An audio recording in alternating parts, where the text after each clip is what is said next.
ఇప్పుడు మాజీ సీఎంకి కష్టాలు ఎదురవుతున్నాయి అనుకోవచ్చు. ఆ 11 మంది ఎవరెవరైతే సీట్లు గెలిచారో వాళ్ళనే ఎలా కాపాడుకోవాలి అని చెప్పేసి వెయిట్ చేస్తున్నారు.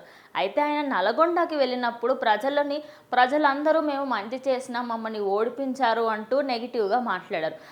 అదే కాకుండా ఈవీఎం మెషిన్లను బద్దలు కొట్టిన పిన్నెల్లి రామకృష్ణ దగ్గరికి వెళ్ళి పరామర్శించారు కూడా.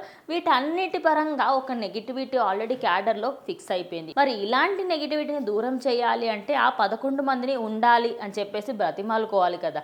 అలా కాకుండా సార్ వాళ్ళు వెళ్ళిపోయే అవకాశాలు ఎక్కువ ఉన్నాయని చెప్పేసి వాళ్ళకి సంబంధించిన టీం వాళ్ళు చెప్తూ ఉంటే ఆయన వెళ్ళిపోయే వాళ్ళని వెళ్ళనివ్వండి, వాళ్ళని పోవడం మీరు ఆపకండి, నేను ఆపను, అసలు వాళ్ళు వెళ్ళాలి అనుకునేది ఉంటే మారాలి అనుకుంటే అటు ఆ కాలు ఒక బోటు పైన ఇంకో కాలు ఇటు పెట్టాలి అనుకునే వాళ్ళని నేను అస్సలు ఆపదలుచుకోవట్లేదు అని చెప్తున్నారు.